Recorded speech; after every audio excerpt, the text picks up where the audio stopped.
أعوذ بالله من الشيطان الرجيم بسم الله الرحمن الرحيم السلام عليكم ورحمة الله وبركاته الحمد لله نحمده ونستعينه ونستغفره ونعوذ بالله من شرور أنفسنا ومن سيئات أعمالنا من يهده الله فلا مضل له ومن يضلل فلا هادي له أشهد أن لا إله إلا الله وحده لا شريك له وأشهد أن محمدا عبده ورسوله اللهم صل وسلم على محمد وعلى آله وصحبه وبارك وسلم أما بعد.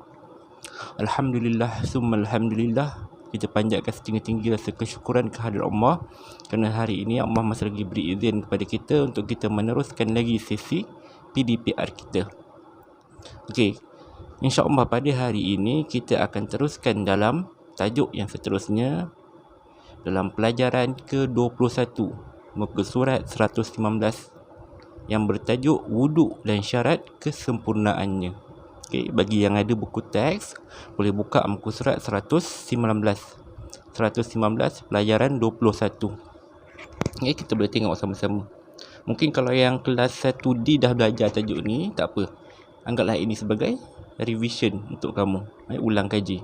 Mungkin ada sikit sebanyak ilmu yang baru kamu akan dapat. Okey, wallahu alam. Okey, kita tengok sama-sama.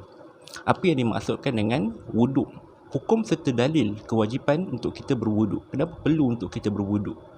Apa itu wuduk? Okay. Kalau secara mudahnya, kita seorang yang Muslim yang telah akil baligh, kita tahu wuduk tu apa benda. Wuduk ni salah satu kaedah untuk mengangkat hadas kecil. Okay, hadas kecil seperti yang selain daripada keluar mani ataupun haid bagi perempuan. Okay, yang bukan melibatkan hadas besar. Okay, wuduk diangkat, hadas kecil diangkat dengan wuduk, dan wuduk ini digunakan untuk salat, okay? Dan juga tawaf. Ni kita tengok sama-sama. Itu bahasa mudah lah, sebab hari-hari kita buat wuduk ni, kita ambil wuduk setiap hari sebelum kita nak salat, okay? Sebagai cara untuk mengangkat hadas, membersihkan hadas kecil daripada tubuh badan kita dengan berwuduk. Okay. Maksud wuduk dari segi bahasa bermaksud bersih, elok dan berseri. Bersih, elok dan berseri, melibatkan kebersihan. Itu maksud wuduk. Dari segi istilah pula, membasuh anggota tertentu beserta dengan niat. Membasuh anggota tertentu beserta dengan niat. Itu maksud wuduk. Okey.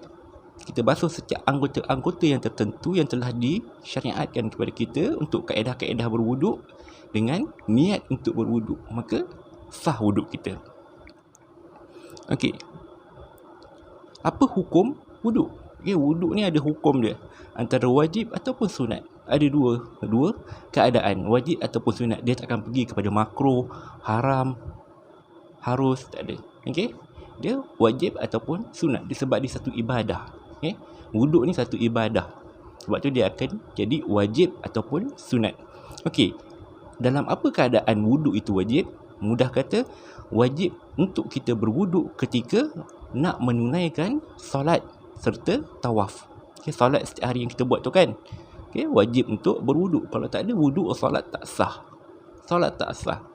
Okay, sebab syarat sah solat mestilah dalam keadaan suci daripada hadas kecil ataupun dalam keadaan berwuduk, barulah sah solat kita. Okay, itu yang pertama. Ataupun tawaf.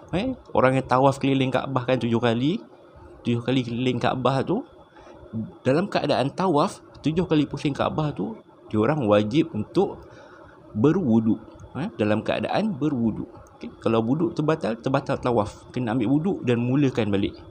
Okay? Sambung balik mana terhenti. Okay? Ni dua keadaan. Yang pertama iaitu ketika solat dan ketika tawaf, maksudnya ketika buat haji ataupun umrah. Yang kedua, ketika memegang atau membawa mushaf Al-Quran. Okay? Ketika membawa Al-Quran, maka wajib untuk kita berada dalam keadaan berwuduk. Apa yang dimaksudkan dengan mushaf Al-Quran? Mushaf Al-Quran ni maksudnya satu mushaf yang dalam tu memang Al-Quran sahaja. Dia tidak ada terjemahan, dia tidak ada bahasa-bahasa lain ataupun perkataan-perkataan lain selain daripada Al-Quran. Kalau macam terjemahan Al-Quran, itu bukan Al-Quran, itu terjemahan Al-Quran. Kalau tafsir Al-Quran, itu bukan Al-Quran, itu tafsir Al-Quran. Yang dikatakan sebagai mushaf Al-Quran adalah fully dalam tu bermula dari surah Fatihah sampailah surah An-Nas. Tidak ada terjemahan bahasa lain. Dalam bahasa Arab, itu adalah mushaf Al-Quran. Pegang mushaf Al-Quran wajib dalam keadaan berwuduk.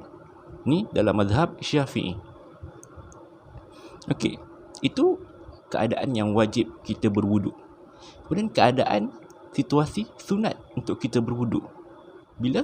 Yang pertama, ketika kita berhadas kecil. Maksudnya dalam keadaan apa pun, bila mana kita dah buang air yang berhadas kecil, kita disunatkan untuk berwuduk.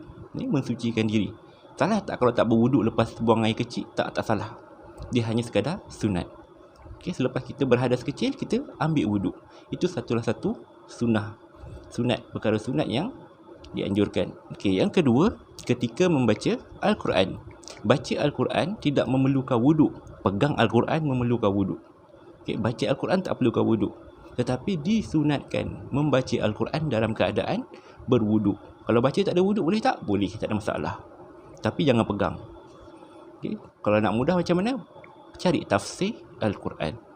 Okey.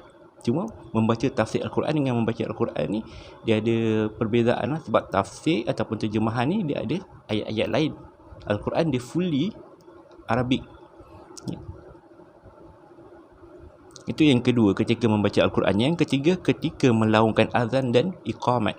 Bilal, muazzin yang melaungkan azan dan juga iqamat, dia disunatkan untuk melaungkan azan dalam keadaan telah berwuduk.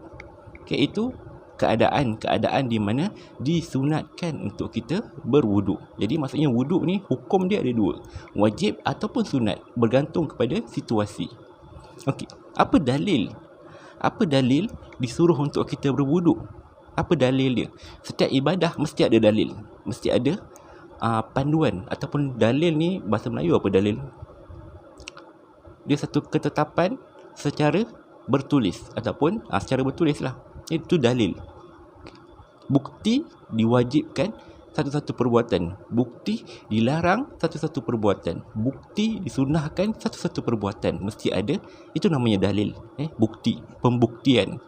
Okay. Dalil wajib berwuduk daripada Al-Quran. Kita tengoklah Al-Quran dalam surah Al-Ma'idah ayat yang ke-6. A'udzubillahi minasyaitonirrajim. Ya ayyuhalladzina amanu idza kuntum ilas salati faghsilu wujuhakum wa aydiyakum ilal marafiq wamsahu biru'usikum wa arjulakum ilal ka'bain. Okay.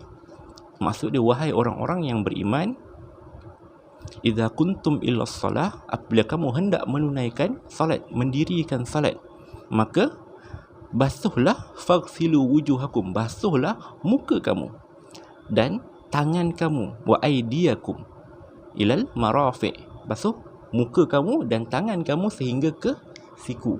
Okey, sehingga ke siku. Wamsahu biru'usikum, serta sapulah kepala kamu. Wa arjulakum ilal ka'bain, dan basuhlah kaki. Okey. Jadi dalam ayat ni Allah bagi tahu ada 4 anggota wuduk. Pertama, basuh muka, basuh tangan sehingga ke siku, sapu kepala, basuh kaki. Kita nampak ada beza dekat situ. Sebab apa? Yang pertama Allah kata basuh.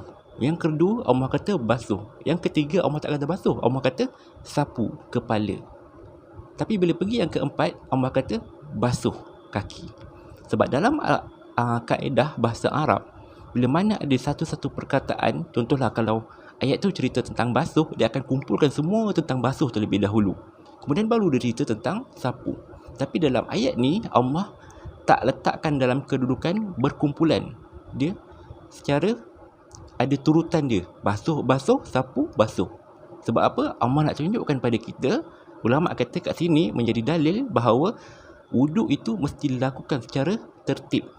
Bermula daripada muka, tangan, sapu kepala dan kaki. Tak boleh buat kaki dulu, buat tangan dulu, buat kepala dulu. Tak boleh. Dia ada tertib dia. Okay? Itu adalah salah satu cara ulama' mengambil dalil daripada Al-Quran. Cuma untuk sekadar pengetahuan kamu, ini adalah dalil kewajipan untuk berwuduk. Allah kata, idza kuntum ilas salah Bila kamu hendak mendirikan salat, maka basuhlah muka kamu dan kedua tangan kamu hingga ke siku, sapulah kepala kamu dan kaki kamu. Okey, itu adalah dalil kewajipan berwuduk ataupun dalil berwuduk yang ada di dalam Al-Quran. Okey. Kita tengok seterusnya, muka surat seterusnya, cara dan hukum berkaitan dengan wuduk. Bagaimana kaedah berwuduk dan hukum-hukum berkaitan dengan berwuduk. Hukum di sini maksudnya perkara-perkara yang sunat dilakukan ketika berwuduk. Okey. Kita selalu buat wuduk ni, setiap hari kita ambil. Okey. Jadi tak ada orang Muslim yang tidak tahu bagaimana berwuduk.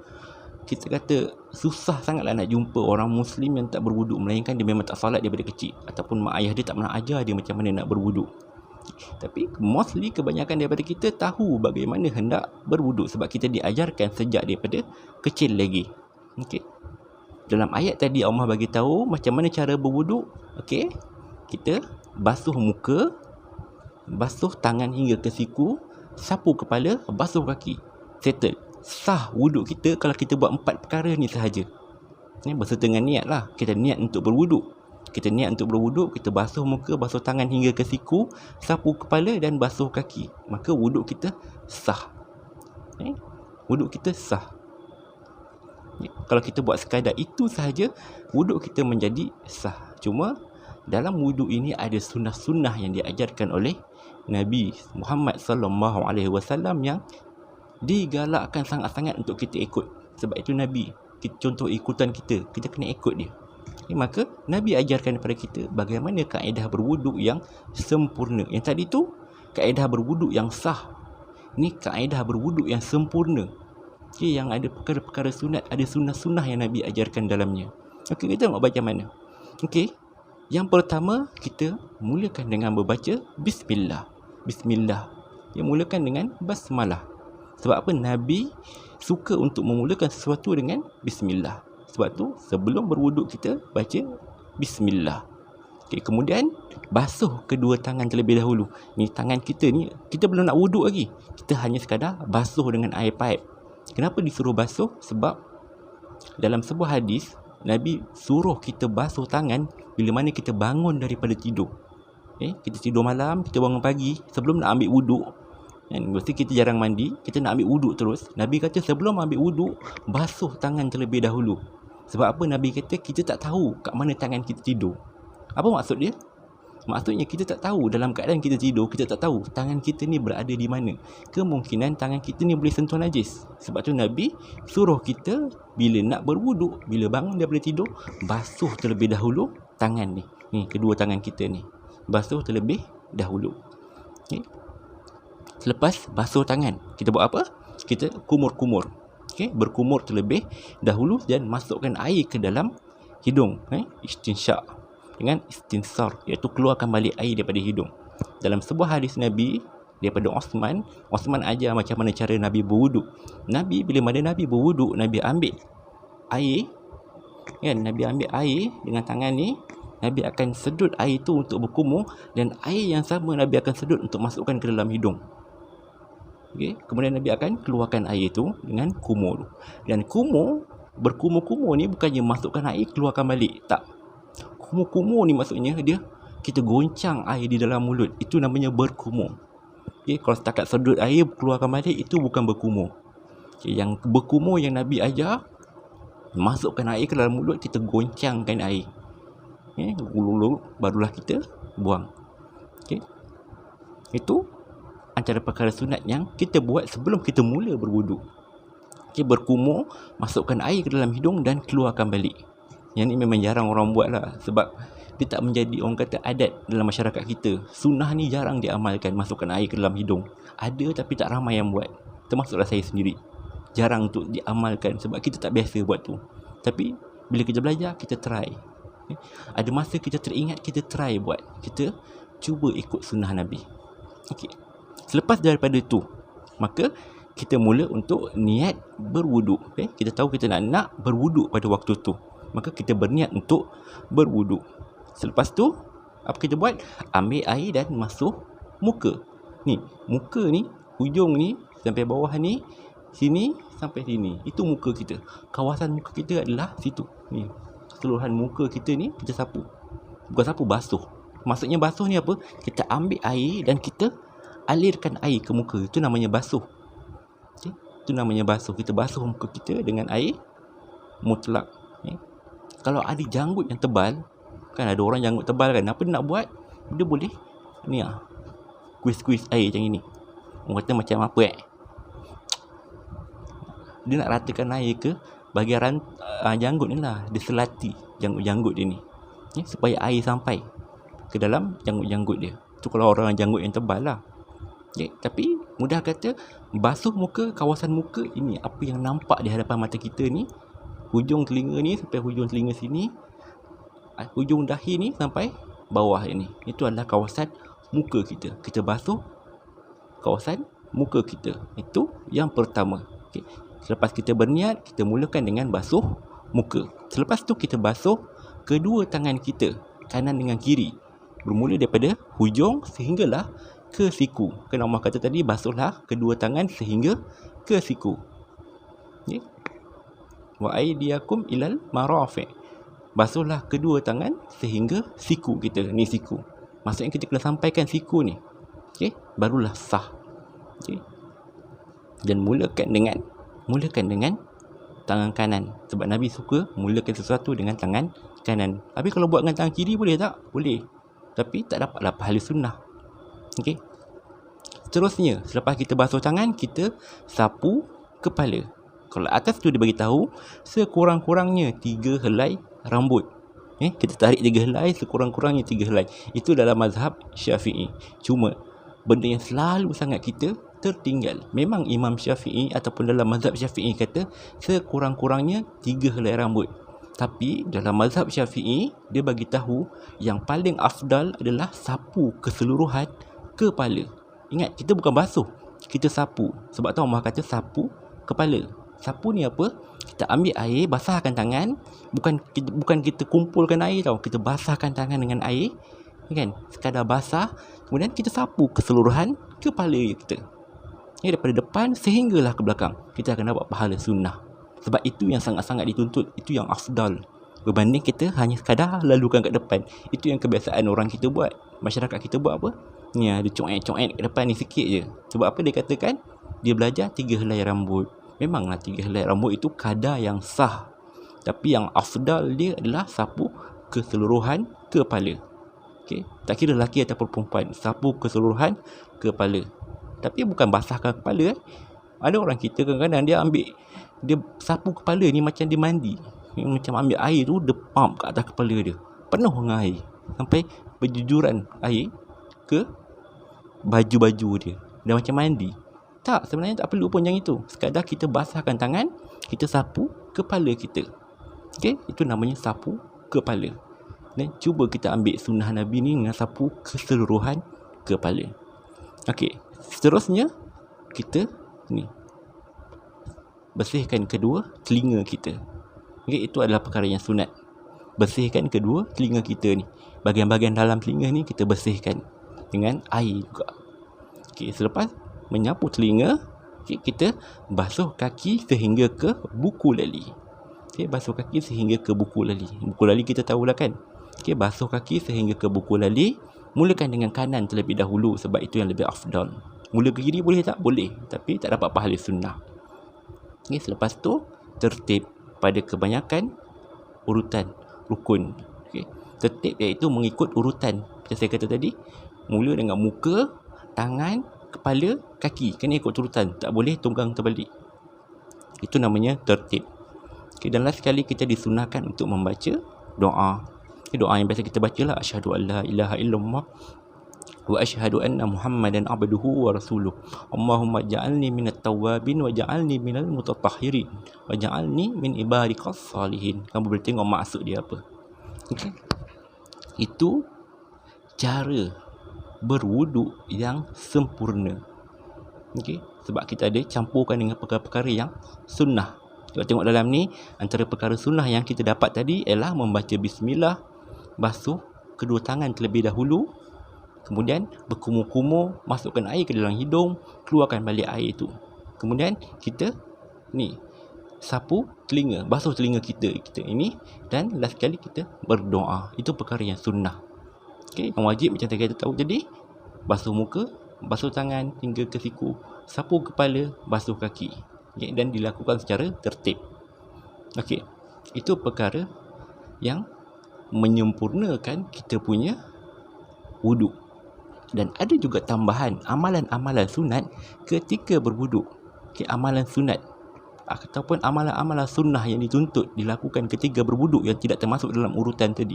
Apa dia? Kita tengok yang atas tu. Okay, amalan sunat sebelum dan ketika berwuduk. Yang pertama, menggosok gigi sebelum berwuduk, dan yang terbaik menggunakan kayu sugi. Tapi saya tak kata kayu sugi, sebab zaman Nabi ada kayu sugi. Sebab tu Nabi guna kayu sugi. Zaman sekarang kita dah ada berus gigi, jadi gunalah berus gigi. Sebab tu lebih menjamin kebersihan. Tambah pula kayu sugi memanglah ada jual, tapi tu bukan satu penggunaan yang popular kat Malaysia. Jadi apa yang ada kat rumah, kita ada berus gigi. Itu yang lebih baik sebenarnya, sebab dijamin kebersihannya lebih lagi. Memang kayu sugi tu baik sebab Nabi guna, tapi sebab zaman Nabi tidak ada berus gigi, Nabi gunakan kayu sugi. Sebab tu Nabi guna kayu sugi. Tapi boleh tak nak guna kayu sugi? Boleh, tak ada masalah. Okay. Bersiwak sebelum kita berwuduk, itu satu sunnah yang sangat dituntut. Sehingga Nabi kata, kalaulah tidak kerana aku tak nak bebankan, Nabi tak nak bebankan umat dia, kalau tak Nabi dah wajibkan untuk umat dia bersiwak sebelum berwuduk. Tapi sebabkan Nabi tak nak bebankan, benda tu hanya sunnah sahaja. Nabi memang sentiasa buat. Setiap kali sebelum berwuduk, Nabi akan bersiwak. Maksudnya berus gigi lah bahasa kita. Itu yang pertama. Yang kedua, membasuh dan menyapu anggota wuduk 3 kali. Okay, anggota wuduk ada berapa? Ada 4. Muka, tangan, kedua tangan, sapu kepala dengan kaki. Okay, sapu, basuh sebanyak 3 kali. Okay, maksudnya 1, 2, 3. Yang biasa kita buat tu lah. Kita ulang sebanyak 3 kali. Maka itu adalah sunnah. Okay, 2 kali sunnah tak? 2 kali sunnah. 1 kali tu yang wajib. 4 kali dia boleh jadi makruh. Jika mana kali keempat itu pembaziran air berlaku. Lagi-lagi air yang kita guna tu bukan air kita, air surau awam, masjid. Okay? Kita berlebihan dalam menggunakan air, maka dia boleh jadi sampai kepada makruh. Jadi basuh sebanyak 2 ataupun 3 kali untuk dapatkan pahala sunnah. 2 sunnah, 3 pun sunnah. Mana yang lebih baik? 3 lah lebih baik. Okey. Jadi membasuh anggota wuduk sebanyak 3 kali. Itu sunat yang seterusnya. Yang ketiga, menggosok ketika membasuh anggota wuduk. Maksudnya kita selati anggota wuduk kita ni. Kita bukan setakat alirkan air je, kita gosok. Okay? Untuk memastikan air betul-betul sampai. Okay? Kalau kita tak ada ambil pipe toler tu, kita jirus air tangan kita, itu dah memadai. Tapi yang lebih terbaik adalah kita gosok tangan kita untuk memastikan air itu betul-betul sampai. Kalau ada celah-celah jari ni, kita selati supaya air sampai. Itu juga sunnah. Yang seterusnya, melebihkan kawasan basuhan muka, tangan dan kaki. Lebihkan sedikit supaya terjamin kesahan basuhan kita. Kalau siku ni, kita lebihkan sedikit daripada siku supaya confirm sah. Okay. Tapi kalau kita sampai siku saja, sah tak? Sah, tak ada jadi masalah. Okay. Yang seterusnya, menyelati janggut dan jambang yang tebal bagi lelaki. Macam saya kata tadi lah, kalau kita basuh muka, ada janggut yang tebal, jambang yang besar, kita selati. Ambil air tu, boleh basuh kat janggut ni, selat. Yang saya tak ada janggut besar. Okay. Itu kalau orang yang ada janggut yang banyak lah. Okay. Dia kena selati janggut dengan dia punya jambang dia yang tebal tu. Kalau dia tak buat, sah tak? Sah, tak jadi masalah. Itu adalah sunnah. Dan seterusnya, mendahulukan anggota kanan daripada anggota kiri. Ini saya beritahu tadi. Kalau basuh tangan kanan, kita basuh tangan kanan terlebih dahulu, baru kiri. Kalau basuh kaki kanan dulu, barulah kaki kiri. Itu yang sunnahnya. Seterusnya, menyelati jari tangan dan kaki. Ini macam saya buat tadi. Kita selati jari tangan kita dan kaki kita. Kat celah-celah tu, kita menyelati supaya air sampai. Kalau tak buat boleh tak? Boleh, tak ada masalah. Tetap sah. Okey, cuma itu adalah sunnah. Dan last sekali, menyapu seluruh kepala. Ini yang saya beritahu tadi. Bila sapu kepala, kita sapu seluruh kepala. Bukannya coet-coet gitu je. Okey. Ambil sunnah tu. Banyak sunnah yang kita buat. Jadi kita try tambah lagi sunnah-sunnah dalam berwuduk. Ini sapu keseluruhan kepala. Bukan basuh, sapu. Okey, itu cara dan cara-cara berwuduk serta hukum-hukum sunat dalam berwuduk, sunnah-sunnah di dalam berwuduk. Okey, seterusnya, perkara makruh ketika berwuduk. Apa benda-benda yang makruh ketika berwuduk? Yang pertama, menggunakan air secara berlebihan. Macam saya kata tadi, kita basuh yang sunnahnya 3 kali, kita basuh sampai 4 kali, maka kita berlebihan, maka menjadi makruh. Lagi-lagi kalau air tu bukan air hak milik kita, air tu hak milik awam, air dekat surau, dekat masjid, bukan air kita. Ini kita guna secara berlebihan, itu lebih makruh. Okay. Yang kedua, membasuh atau menyapu melebihi 3 kali ini tadi, dia termasuk dalam membazir air. Okay. Seterusnya, berkumur-kumur dan beristinsyak secara berlebihan. Itu kumur banyak, berlebihan sangat. Okay. Sebab Nabi hanya buat sekali. Nabi berkumur dengan beristinsyak tu sekali je. Nabi tak buat 3 kali. Itu sunnah dia. Bila kata berlebihan, maksudnya kita lebih daripada sekali. Itu namanya berlebihan dalam berkumur dan beristinsyak. Selama ni kita kata berkumur ni, orang berkumur 3 kali. Tak, Nabi tak berkumur 3 kali. Nabi berkumur sekali je. Sebab dalam sunnah 3 kali ni hanya anggota wuduk, bukannya sunnah-sunnah dalam berwuduk. Okay, anggota wuduk je yang disunnahkan untuk kita buat 3 kali basuhan ataupun sapuan.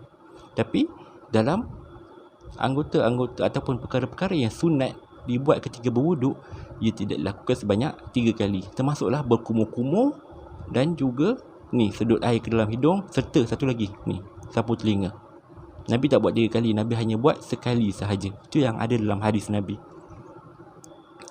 Jadi, bila kata berlebih-lebihan dalam berkumur dan beristinsyak, masukkan air ke hidung, maksudnya apa? Kita buat lebih daripada sekali. Itu namanya berlebih-lebihan. Sebab apa? Contoh Nabi buat sekali. Okey, seterusnya, keempat, mendahulukan anggota kiri ketika membasuh tangan dan kaki. Kita mula anggota kiri, baru kita buat kanan. Okey, sah tak sah? Cuma makruh. Dapat dosa ke? Tak dapat dosa. Cuma kita tertinggal yang sunnah, menyalahi yang sunnah. Okey, seterusnya, menampar air ke muka ketika membasuh muka. Apa maksud tampar air? Kita ambil air ni, kita pam gitu. Kita bukan basuh elok-elok. Kita ibarat macam baling air tu, tampar ke muka kita. Okey, tak elok. Okey, benda tu boleh jadi makruh. Okey, dan last sekali, mengelap anggota wuduk selepas berwuduk. Tapi boleh tak nak lap? Boleh, tak ada masalah. Okey, jangan risau, boleh nak lap. Benda tu hanya sekadar, memang orang kata makruh, tapi dia tidak sampai dosa. Andai katalah kamu sebagai student kat sekolah, pergi berwuduk waktu, contohlah tengah hari, pergi surau, ambil wuduk, lepas tu nak pergi prep sekolah lah. Pergi sekolah balik, pergi prep dengan pakaian baju sekolah yang itu, kan? Air wuduk banyak lebih ni, sampai boleh basah baju. Jadi baju jadi macam tak cantik lah kan, sampai basah-basah baju. Jadi kita boleh lap anggota-anggota wuduk yang terkena air tu. Perempuan kalau yang bertudung kan, sapu kepala, kalau dia sapu kepala sepenuhnya lah. Takkan nak pakai tudung dalam keadaan basah-basah macam itu. Jadi kita boleh lap kepala kita tu, tak ada jadi masalah, boleh. Okay. Walaupun ianya dalam perkara yang makruh, tapi boleh dilakukan kalau itu yang terbaik, kalau itulah keadaan yang memaksa kita. Tetapi sebaiknya jangan dilap, itu yang sebaiknya. Tapi kalau dalam situasi yang macam saya bagi tahu tadi, boleh nak lap, tak jadi masalah. Okey. Itu perkara-perkara makruh ketika berwuduk. Okey, seterusnya, perkara-perkara yang membatalkan wuduk. Okey. Bila wuduk, mesti ada perkara yang membatalkan dia. Okey, bila ada sah wuduk, mesti ada perkara yang membatalkan wuduk itu. Okey, yang pertama, keluar sesuatu daripada kubul ataupun dubur. Apa contoh dia? Kentut. Itu je. Kentut, buang air. Itu perkara yang membatalkan wuduk. Kita kentut, kita pergi buang air, dalam keadaan kita ada wuduk, maka terbatal wuduk kita. Itu mudah kita faham.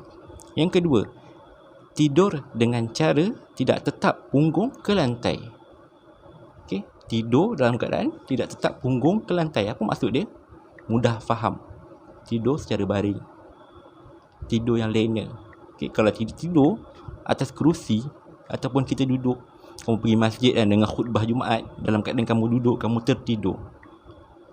Beralih tak punggung kamu? Tak, jarang sekali. Biasa kamu akan tersedar bila kamu bergerak ke kiri, ke kanan, kan? Tapi bila orang tidur dalam keadaan baring, dia tak akan sedar. Dia tak akan sedar. Jadi, tidur yang tidak tetap punggung ke lantai ni, tidur dalam keadaan baring. Okey? Bila kita tidur dalam keadaan baring, maka batal wuduk kita. Itu yang dihujahkan oleh para ulama'. Sebab tidur baring ni tidur yang betul-betul lena lah. Okay? Tidur yang tak batal ni tidur dalam keadaan duduk. Okay? Sebab apa? Bila kita duduk, badan kita tak stabil.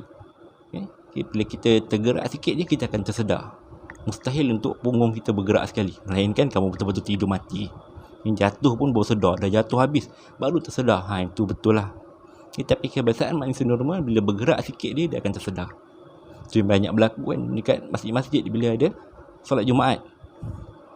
Okey, seterusnya, hilang akal dengan sebab pitam, mabuk, gila ataupun sakit. Okey, hilang akal walaupun seketika. Okey, hilang akal sebab apa? Pitam. Orang yang pitam, dia mabuk ataupun gila ataupun sakit, maka batal wuduk dia.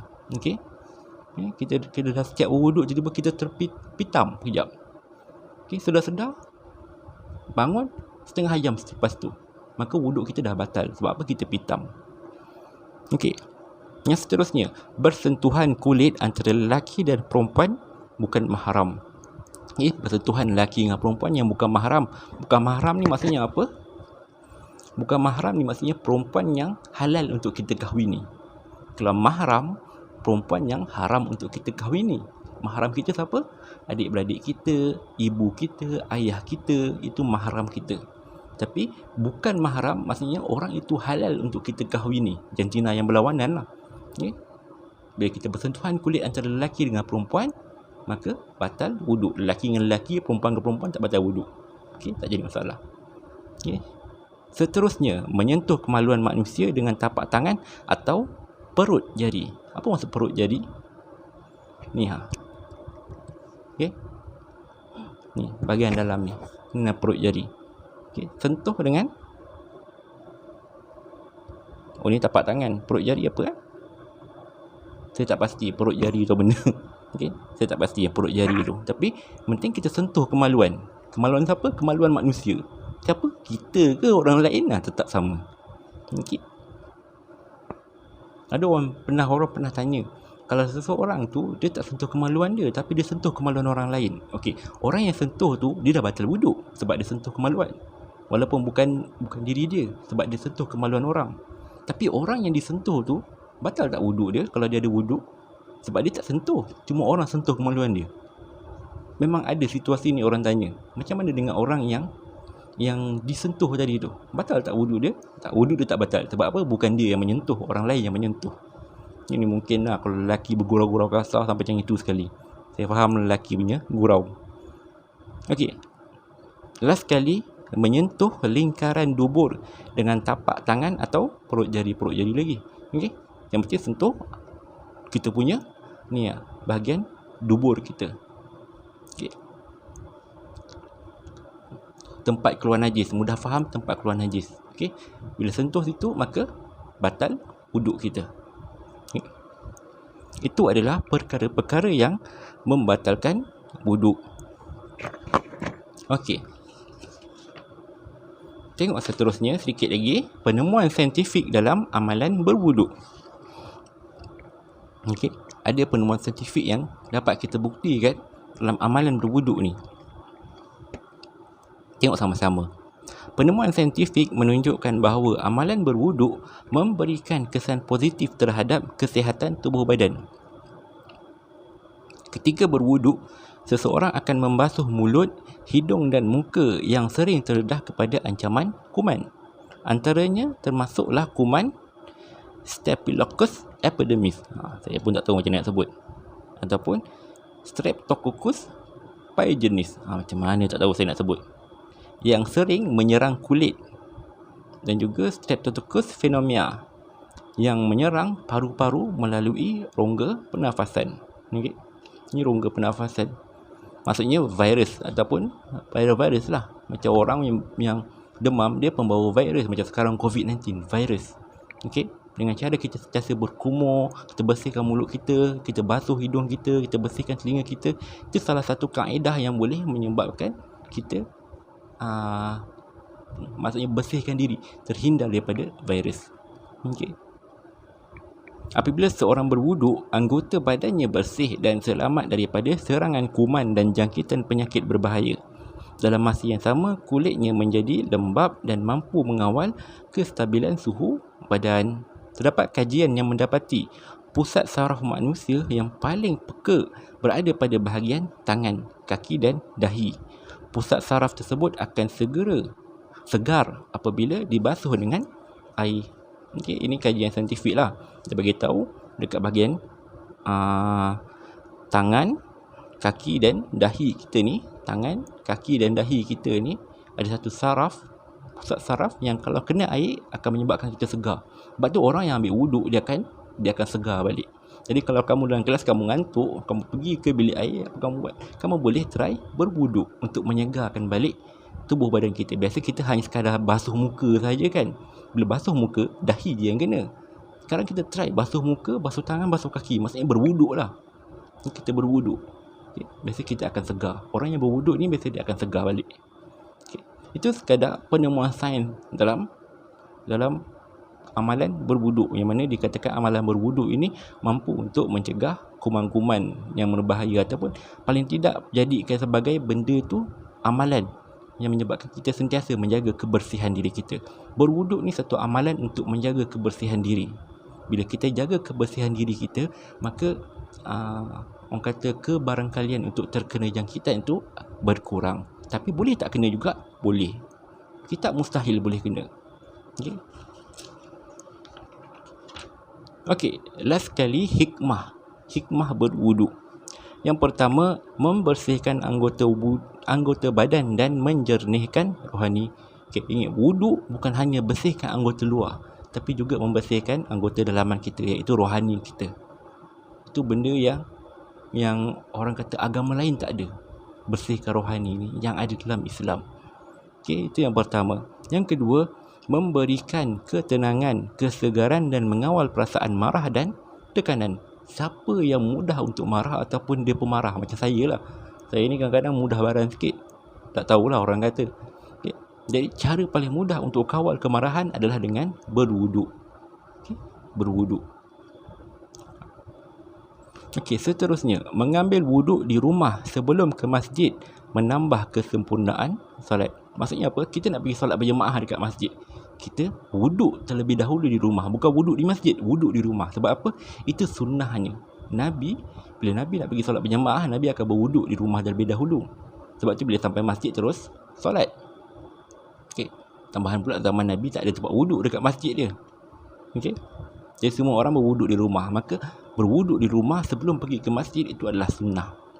Ini tambahan, kita bergerak ke masjid dalam keadaan kita tengah berwuduk, dah siap berwuduk. Itu adalah sunnah Nabi. Okay, yang keempat, menambah keimanan dan keyakinan kepada hari akhirat. Sebab apa? Sebab kita tahu dengan berwuduk ini kita akan laksanakan salat. Dengan melaksanakan salat, kita melaksanakan perintah Allah. Dengan melaksanakan perintah Allah, kita mendapat janji Allah, di mana kebahagiaan di akhirat nanti. Jadi dengan melakukan wuduk, kita yakin bahawa ada pengakhiran yang baik untuk kita, yang Allah janjikan. Ya, sebab hidup di dunia ni hanya sementara. Tak lama pun hidup kita kat dunia ni. Kita akan hidup selama-lamanya di akhirat nanti. Jadi kita nak pengakhiran yang baik. Pengakhiran yang baik di akhirat kelak. Janji Allah itu pasti. Maka kita lakukan apa yang Allah suruh, kita tinggalkan apa yang Allah larang.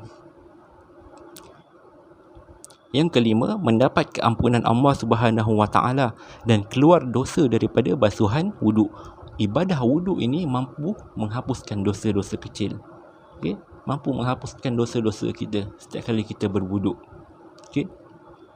Dan dapat pahala lagi dengan berwuduk. Dan last sekali, kawasan basuhan wuduk akan bercahaya pada hari akhirat. Ini memang ada dalam hadis Nabi, yang mana Nabi kata di akhirat nanti, di padang mahsyar, Nabi kenal umat dia sebab ada cahaya di wajah mereka bersinar. Cahaya tu daripada bekas ambil wuduk, bekas wuduk-wuduk orang Islam. Jadi Nabi tahu nak kenal umat Nabi adalah dengan ada bekas cahaya, bekas wuduk di muka. Jadi Nabi kenal umat dia. Okay. Jadi macam mana kita nak dapat kelebihan tu? Sentiasa berwuduk. Okay, sentiasa berwuduk. Biasakan diri dalam keadaan berwuduk. Maka kita akan dapat kelebihan tu di akhirat nanti, insya-Allah. Okey, insya-Allah itu sahajalah untuk pembelajaran kita pada hari ini.